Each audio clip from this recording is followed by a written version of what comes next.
नमस्कार मित्रांनो, जय जिजाऊ जय शिवराय. श्री भावईदेवी नाट्यविश्व गोठोस आपणा सर्वांचं स्वागत करत आहे भ्रमंती गडाकोटांच्या सिरीजमध्ये. तर आज आपण जाणार होतो खरं तर लोहगडावर, पण लोहगड हा पर्यटकांसाठी बंद असल्यामुळं आपण विसापूरला जाणार आहोत.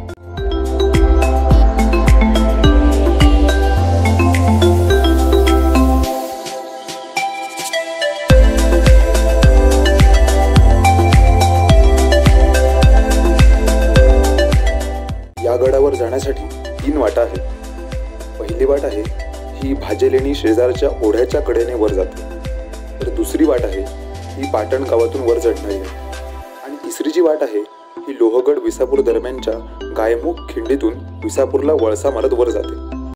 आपण आज जे विसापूर किल्ल्यावर जाणार आहोत हे आपण या तिसऱ्या म्हणजेच लोहगडाच्या बाजूने असणाऱ्या वाटेनेच वर जाणार आहोत. मागच्या वेळी जेव्हा विसापूरचा प्लॅन ठरला होता तेव्हा आम्ही दुसऱ्या वाटेनेच म्हणजेच पाटण गावातून वर चढणाऱ्या वाटेने जाण्याचा प्रयत्न केला होता, पण जंगलात बरीच झाडी वाढलेली असल्यामुळे आमची चुकामुक होऊन आम्हाला परत खालीच उतरावं लागलं होतं. त्यामुळे तुम्ही जर पाटण गावातून वर जाण्याचा प्रयत्न करत असाल तर वाटाड्यासोबत तुम्ही नक्की घ्या.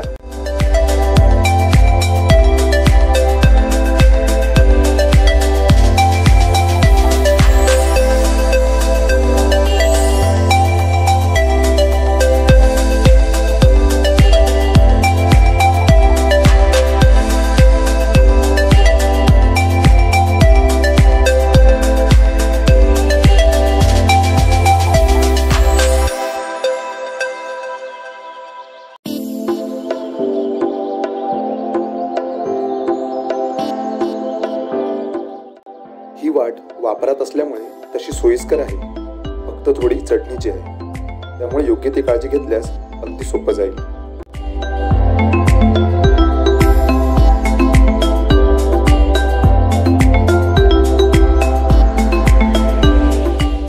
अर्ध्या ते पाऊण तासानंतर आपण गडावर येऊन पोहोचतो.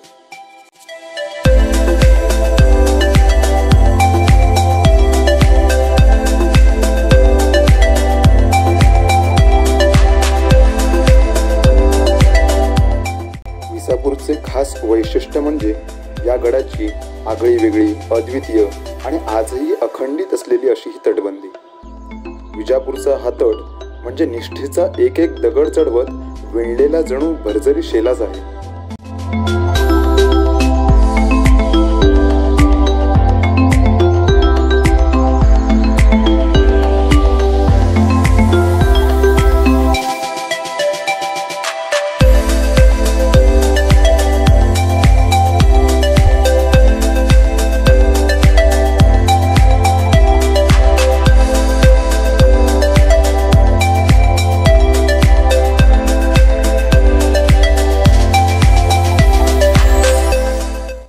सुरुवातीलाच महादेवाचे एक छोटेखानी मंदिर आपल्याला लागते. हे मंदिर आजही सुस्थितीत आहे.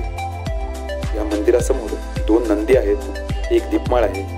दीपमाळेवर गणपती, मारुती, नाग यांची शिल्पे सुद्धा कोरलेली आहेत.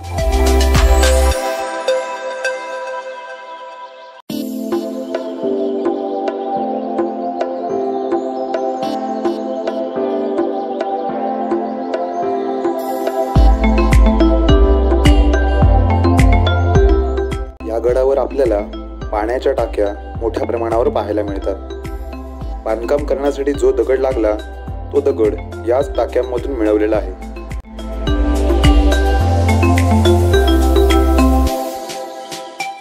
पाटण गावातून वर येणाऱ्या वाटेने जर आपण खाली उतरलो तर आपल्याला पायऱ्या पाहायला मिळतात.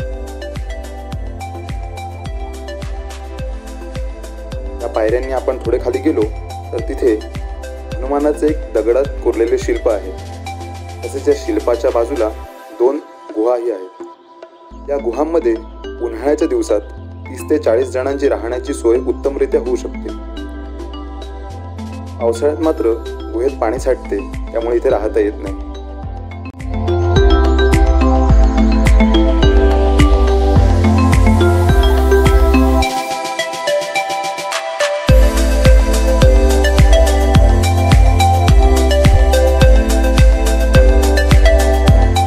वाटेने आपण जर वर आलो तर आपल्याला डाव्या बाजूला एक दगडी तोफ पाहायला मिळते, जी आजही सुस्थितीत आहे.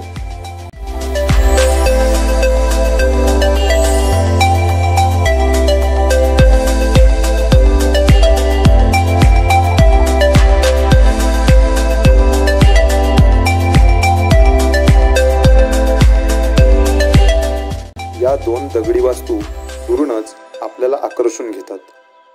आता या वास्तूंचा उपयोग हा राहण्यासाठी केला जात होता का, किंवा मग धान्याचे कोठार म्हणून याचा उपयोग होत होता का, याबद्दल प्रश्नचिन्हच आहे. परंतु यांची रचना पाहता यांना दोन दरवाजे, त्यानंतर बाहेर वरांडा, यावरून याचा राहण्यासाठी उपयोग होत असावा असा एक आपल्याला अंदाज बांधता येतो.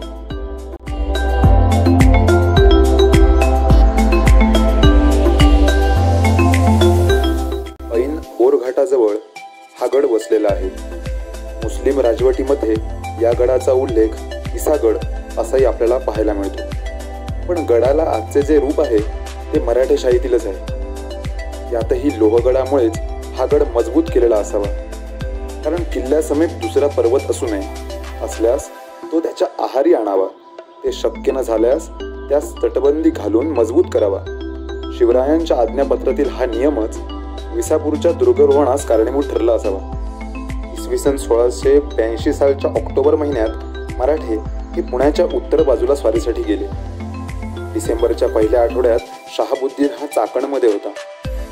मराठे लोहगडाच्या बाजूला आल्याचे समजतात तो तेथे पोहोचला. तेथे त्याने केलेल्या चकमकीत 60 माणसांची कत्तल झाली. तिथून मराठे विसापूर किल्ल्यावर गेल्याचे समजले, म्हणून तो तेथे पोहोचेपर्यंत मराठे कुसापूर गावाजवळ पोहोचले. इसवी सन 1682 मध्ये मराठ्यांचा आणि मोगलांचा हा शिवाशिवीचा खेळ चालूच होता. 4 मार्च इसवी सन 1818 जनरल प्रॉथर हा लोहगड जिंकण्यासाठी आला. त्याने सर्वप्रथम विसापूर जिंकून घेतला. त्यामुळे मराठ्यांना लोहगड सोडून जावे लागले. बांधकामासाठी लागणारा चुना मळण्यासाठी असलेले चुन्याचे घाणे आजही आपल्याला इथे पाहायला मिळतात. त्याच्या शेजारीच काही दगडी जातीही आपल्याला दिसतात.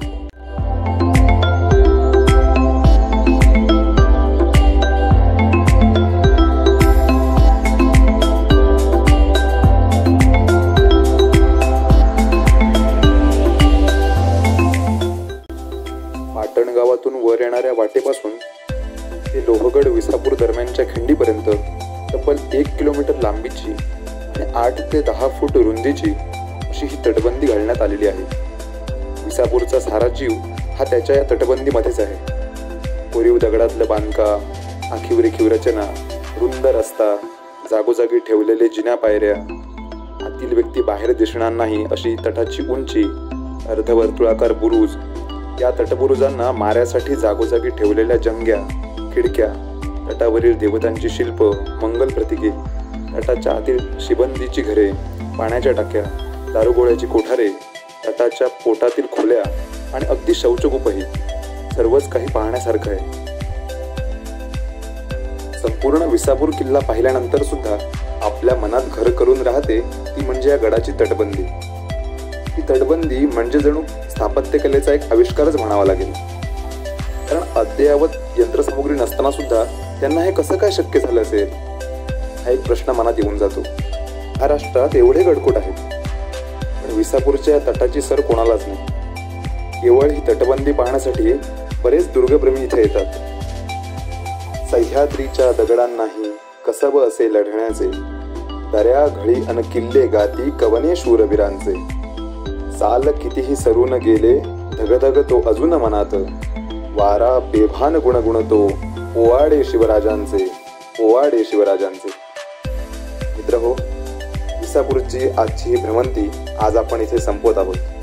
तर तुम्हाला आजची ही सफर कशी वाटली हे आम्हाला कमेंटद्वारे नक्की कळवा. तसेच आमच्या व्हिडिओला लाईक करा आणि जास्तीत जास्त शेअर करा. पुन्हा भेटूया असाच एका नवीन किल्ल्यावर, याच उत्साहात आणि याच जोमात. जय भवानी, जय शिवराय. धन्यवाद.